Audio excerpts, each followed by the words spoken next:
What's up, everyone? Welcome inside the Avenue. Kristen Balboni here with Panthers legend and our very own thief, Trey Boston. Trey, the Carolina Panthers are NFC South champions. Have you heard anything sweeter? Oh, I haven't heard anything sweet, Caroline.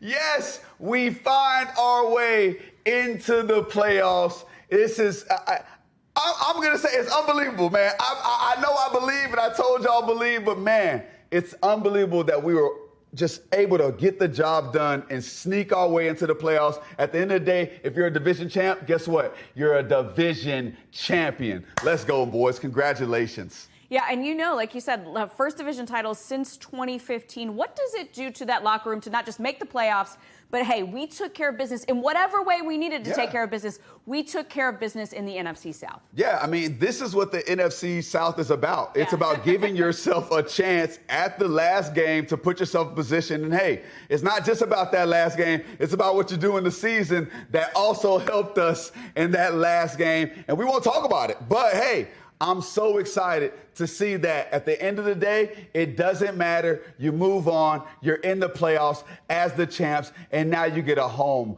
playoff game. Well, there was some help from Atlanta as we went down the stretch. Is there anything going back to Saturday's loss against the Bucs that you want to talk about on this broadcast? Nope. Hey, we're in the playoffs, man. I want to let y'all know we got a home playoff game. I am so excited for this fan base. I have never lost a home playoff game in the bank. This is going to be rocking the biggest, the baddest crowd that you have ever seen. Man, I can't wait for these guys. I've texted a few of them that when they experience this, when they experience what this crowd is about to do, it's going to be like something they've never seen before. Man, I'm telling you, I can throw these cards out the window. The bank is going to be jumping. Ooh. Well, talk to me about that. Talk to me. Trey's feet are going like this right now, by the way. Oh, my gosh, man. It's because we don't really understand, man. 10 years since we've been back in this position. Home playoff games.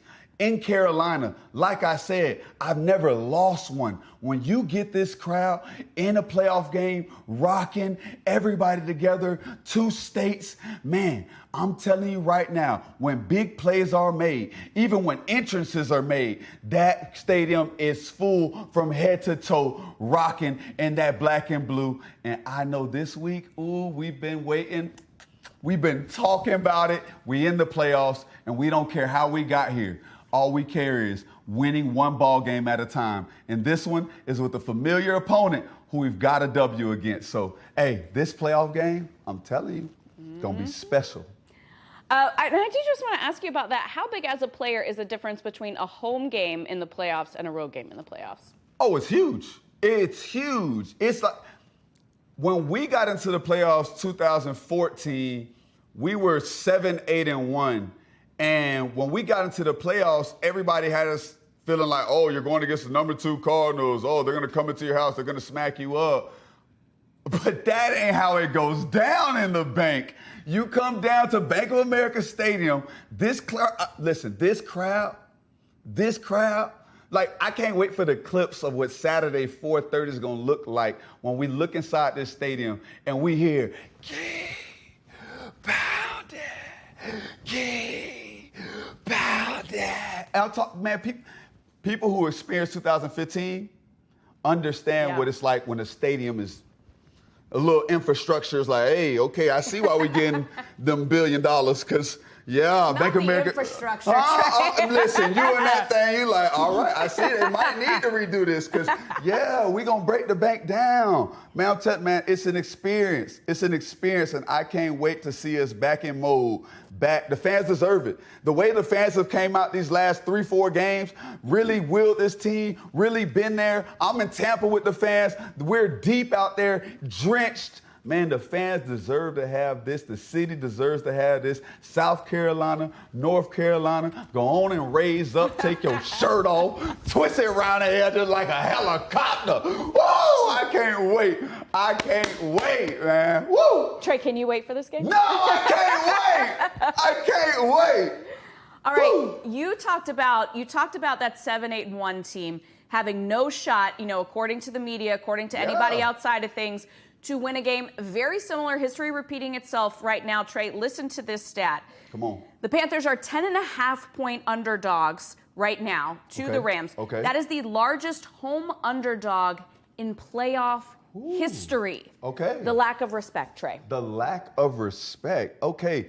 But that sounds pretty familiar to me because I want to say this season we were absolutely a 10.5 underdog to them as well, right? Mm-hmm. Yeah, okay. So, Kristen, can you explain this to the folks? Yes, so if you're looking at the largest upsets of the 2025 season, the Panthers won the two largest upsets of the 2025 season. And let me tell you what, the Rams were on the business end of two of those big upsets, so things are looking up, Trey. Listen, give me more. Give me more. You want more points? I want more points. Give me 14 points. I don't care what Vegas got on me. Back against the wall, in the bank, at home. Things are getting a little bit chippy.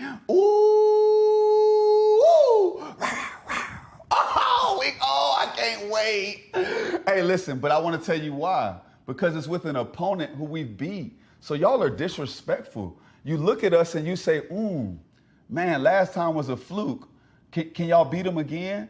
As if we didn't beat them the first time. So when we come out this game, man, I can't wait. I'm excited for this team to go out with the confidence. It's one thing to be in a position of, man, we're here, we got to fight our way. But it's another to be in this position and know we've beat this opponent, we know how to beat them, and we didn't even play the game that we wanted to play. Man, we got an opportunity right here. And again, being at home compared to away is a whole different ball game. Use this bank, man.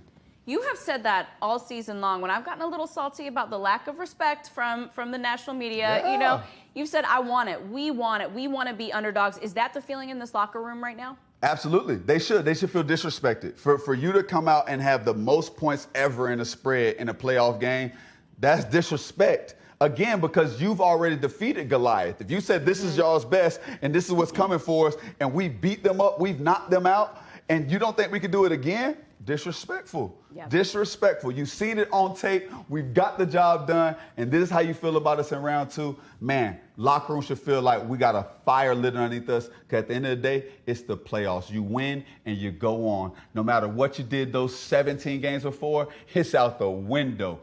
These games are all that matters. Yeah, and Trey, like you said, not only did they beat the Rams, they also did it with the entire back half of the defense out and some big contributors on the offensive line. Let's remind everybody who was out in this first game. J.C. Horn was out with a concussion. Yep. Robert Hunt, of course, has been out most of the season. You look at Trayvon Merrick sticking with the defense. He was serving that suspension. Yep. Christian Roseboom and Claudin Sherrillis, two of the three inside linebackers there that have been playing in the rotation, were out, and then Cade Mays as well. I mean, you look, and on paper you went, okay, that secondary against the Rams receivers is going to be very tough. Devontae Adams, Puka Nacua, Matthew Stafford, Sean McVay, and Trey, look what they did.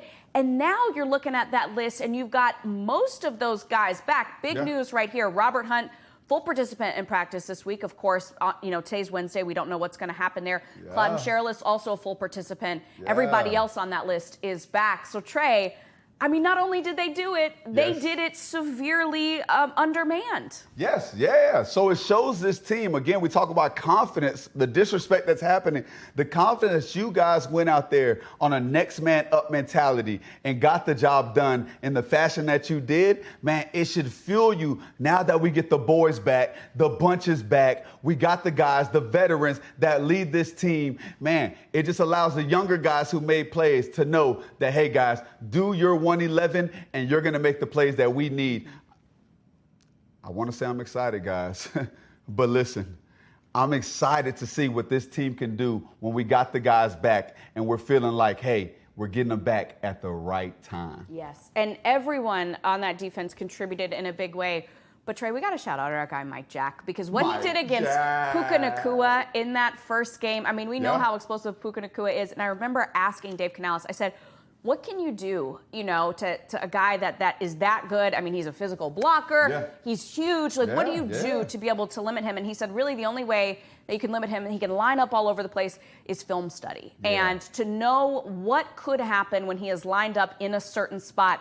And then we saw that Mike Jack, was it the pick six that he had on him? Where he jumped the route, and it was all film study. You know what I mean? And so we know Mike Jack has, he's been on a different level lately. We saw him out there jawing. He feeds off of that. And I just think he's going to have another great game along with those big contributors that are back. Now, certainly, though, everybody is going to need to have a big game because when you look at the numbers, this is no surprise because the Panthers played the Rams already. When you look at the numbers on the Rams offense, they lead the league in a lot of categories. They lead the league in total yards, yards per play, and points scored. So, Trey, what's the solution here? What is the solution here? I think you do exactly what you did last game. You got to find ways to get after the quarterback. Last game against the Rams. Last game. Oh. Against the Rams, not last game, but last game against the Rams. I just want to. Okay. What did we do last week to contain them? Because I'm talking about this week. like we're talking about last game we did a good job of getting turnovers and finding ways to get after the quarterback. And I'm telling y'all again, we're going to have to do it again. But I think that's what we have to do, man. Look at this. I talk about guys stepping up, guys doing the 111. Lathan Ransom coming in, getting his first sack of his career, swagging up. That's the confidence. You got Nick Scorton, guys going in there celebrating. Matthew Stafford's a guy who we're going to have to find ways to get. You got to get him moving. You can't have him comfortable. He's a veteran quarterback. When you have that veteran leadership, man, you got to make sure that these quarterbacks are uncomfortable. When are they uncomfortable? When they're hit. When they're a little bit older, they're like, all right, keep them boys off me. They're trying to move up in the pocket. We got to be there for them. And I thought last game, that's exactly what we did to get them off their game. And you had guys in the tunnel, I heard, after games talking about, hey, man, if it wasn't for the weather, we would have got those. Yeah, that's Carolina Panther football. The weather's a little grimy out here. Overcast. Weather might have something to do with it. We don't care. Let's go. You use all the tools at your disposal, right? All the tools at your disposal. You know what? I do want to bring up something you said in our meeting when you were talking about slowing down this offense as well. In addition to the things that they did so well in that last game, you talked about really shutting down the run game. And that's not something that you would normally think about when you think about Sean McVay, when you think about Matthew Stafford. Can you explain that to the people? Yeah. With their offense, they do so much when it comes to play action. They get overs. They get guys into space when it comes to your zone. They do a great job of getting people into thirds and running these overs. Now your backside linebacker needs to find his way to get back open when he should be in the run fit. If you can stop the run, you dictate them to be one-dimensional, and now they're passing. It gives you the job to know at least, hey, second down and 8, second down and 10, this should be passed.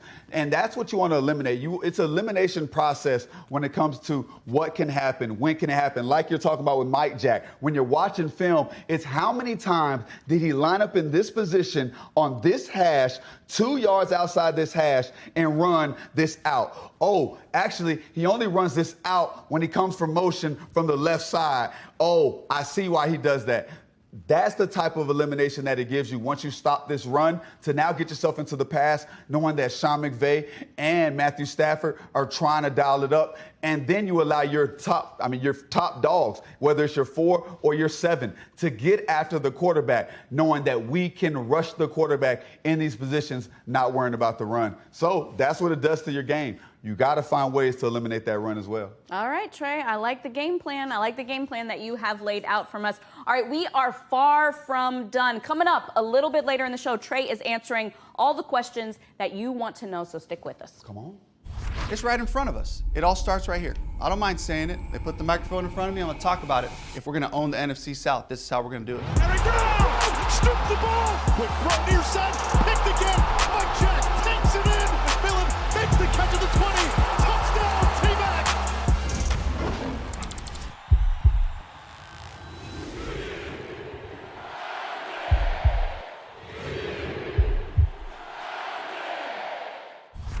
All right, time now for Trey's checklist. Trey, every week you give us 3 things that you want to see. If the Panthers can do these 3 things, we've seen it on this show. We have the proof. If they can do these 3 things, they're going to win the game. So I'm excited to hear. What is the first point on your checklist this week? Okay, this week, Hey, I almost hinted it a little bit earlier. No, I gave it out already. High key. This ain't even low key. We got to get after the quarterback. Yeah. Again, we have to find ways to get a couple sacks like we did last game. Force fumble. Hey, DB making big time plays, whether it was, hey, hands up, causing interception. Helmet out, yep, whatever it is. Hey, you thought that boy playing soccer out there.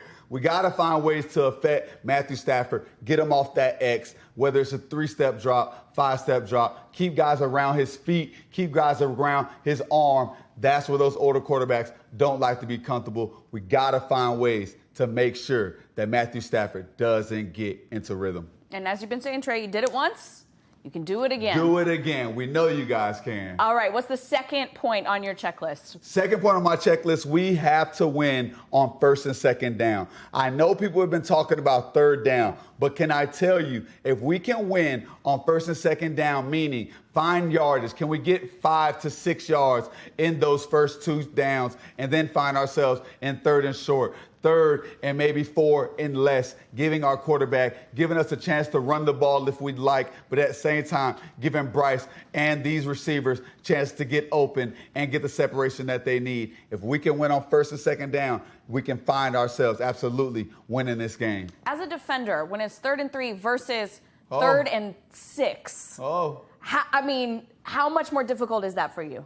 You know the mindset. Like you got to clamp up. You're thinking, hey, it might be quick game. They might double move me if they're in max prep. Like you're thinking about, again, the process of elimination when I was telling y'all earlier. When they're in that short yardage, you don't know what you can get. But when you're in that, hey, 3rd and 8 plus, you know the 5 to 6 plays that they like all season long that they've been running on that 3rd and long. So you want to find ways to get, the offense into positions that they feel comfortable with that 3rd and short. All right, that is 2 right there. What is the third and final thing on your checklist? Third and final, we have to win the turnover battle. When the Rams came in here last time, that's exactly what we did. We got after the quarterback, DB with the forced fumble. We got after the quarterback, picked off Mike Jack, taking it to the crib. We got after the quarterback, DB, again, headbutt, Nick Scott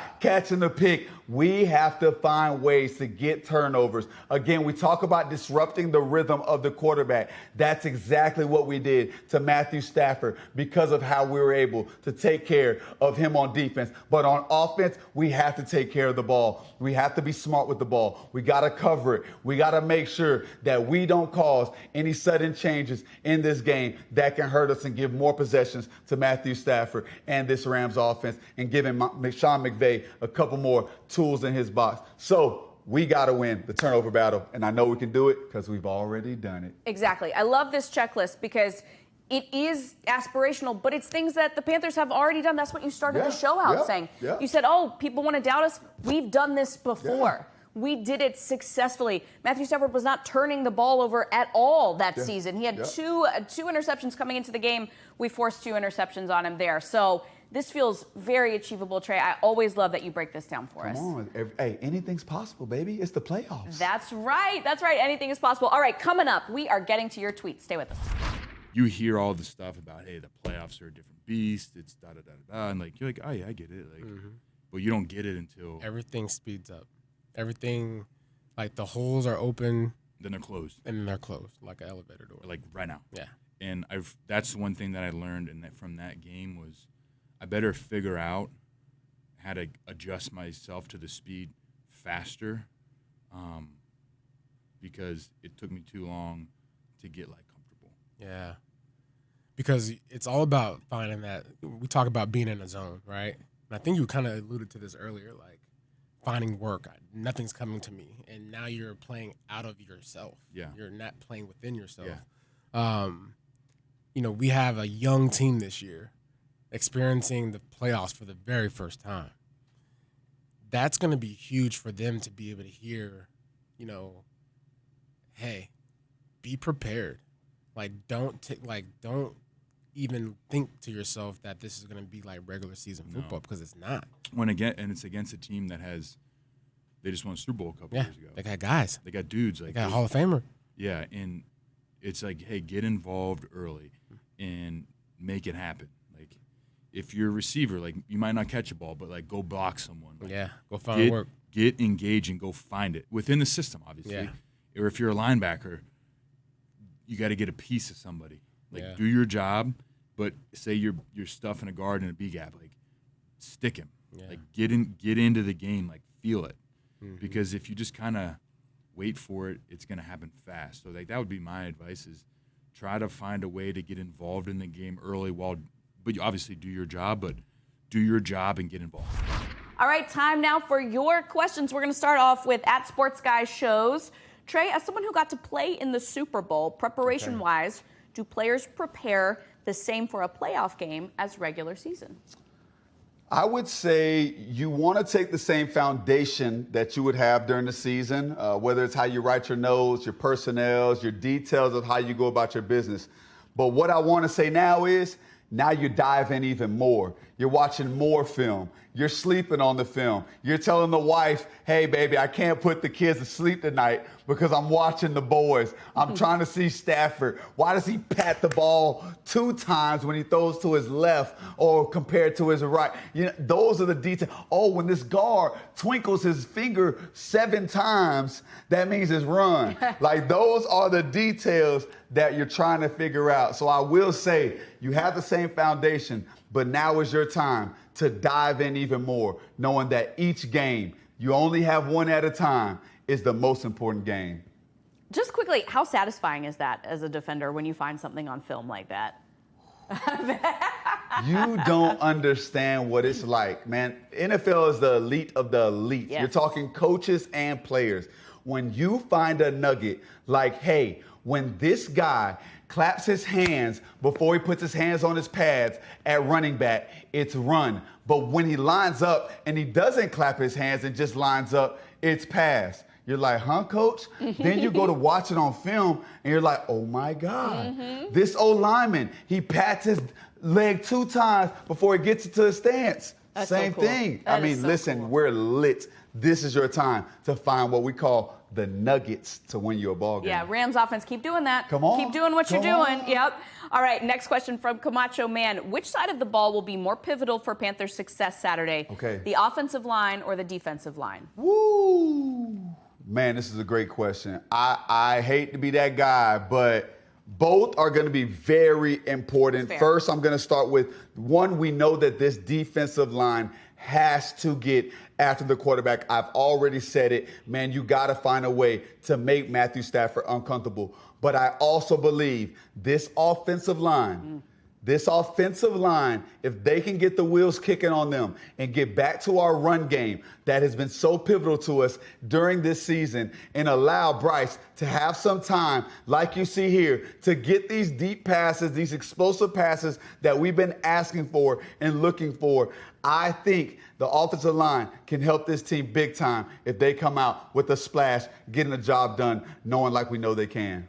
All right, well, just because you said that, I do want to hone in on the offense a little bit more because we haven't talked about that as much. All right, so say the offensive line is going. What do you want to see from Bryce, the receivers, the running backs? Yeah. What's the key to win here? Yeah, I think the key to win is, we got to find a way to run the ball. It's our identity. We got to find a way to get the run game going. Like I told y'all last week, we got to find ways to get into that play action pass, few overs, getting guys into space. And we did it at the beginning of last game. We really did. And I was like, oh, hold on. Are they listening to you, boy? But for They are. I want to make sure that we do start off with that run and get that going. I want to see explosive plays down the field. I know we all do, but what do those look like? That's finding your guys, your best guys like T-Mac. Is that a big post backside? Is that Xavier Diggs coming back on a dagger backside as the X? Like, we got to find different ways to get guys open for explosive plays, because we've done the stats here on the show, how well those explosive plays get us to scoring points. We need it. All right, let's look at the next one from Jack Fusia. How big, and we've talked about this, but we cannot talk about it enough. How big of an advantage is it to have a loud crowd at Bank of America Stadium in a playoff game? Woo! Y'all about to get me riled back up, man. You about to get me riled back up. Don't get him riled back up. About to get me riled back up, man. I'll tell you again, I'm undefeated inside of Bank of America Stadium in the playoffs. I've never seen a loss. Why? Because these fans come out rocking. These fans come out, I'm talking loud, roaring, keep pounding. Will be on another level Saturday. The difference that these fans are going to make if these boys do their job, I'm telling you, it's something so special. I never lost. Never lost. Bank of America Stadium about to show up and show out. I heard something one time, and it always sticks with me, and it's that on certain games you need fans to show up ready to go to work. Ready to go to work. This is a game. You're gonna come. You're gonna enjoy it with your family. You're gonna buy the snacks, but be ready to go to work. Right? Our fans have been working. Yes. I'm talking for weeks. Delays of games. False starts. I've been with them. They working. And this game, I know they're showing up to work. Mm-hmm. I'm talking excited. As if they haven't done it in 10 years. Yeah. They're about to go off, man. So I will tell you, the importance of this fan base is going to show up and show out this weekend. I can't wait for our boys to experience what it's like to be rocking on first, second, third, and when it gets special on fourth down. I tell you what, Saturday's a work day for everybody in the city of Charlotte. We're going to see it. All right, our last tweet is from Patrick R0720. Okay. There's several questions here, Trey. Where are you going to be pregame? How about strolling through a tailgate? Are you shooting pictures like last time? Because Patrick has the whole fam rolling, and he needs a family portrait with 33. This my boy Pat, man. My boy Jaden. Hey, listen, pregame, I might be at a tailgate. Hey, should I do a tailgate? Because I went down to Tampa, roaring riot. I was tailgating with them. Is that even a question? Listen. Who should I do it at? Who should I do it at? I might bring the cameras out. I'm not taking photos, but even better, let's record it. Let's get some videos out there. Y'all let me know where we're at for the tailgate. And I'm there, man. I'm letting you know right now, whole family. Y'all know me. Everybody get a picture, man. You get a pic, you get a pic. Hey, all I ask for, just give me a nice little steak, man. Medium rare. Medium rare. That's all I ask for. At the tailgate? At the tailgate. Okay. Oh, Tampa, they cooked me up too. Oh. It will be afternoon, too. Would you go like an AM steak, like in the morning, like if the tailgate's early enough? Steak and eggs. Okay, well, steak and eggs. Yeah, there you go. That sounds delicious.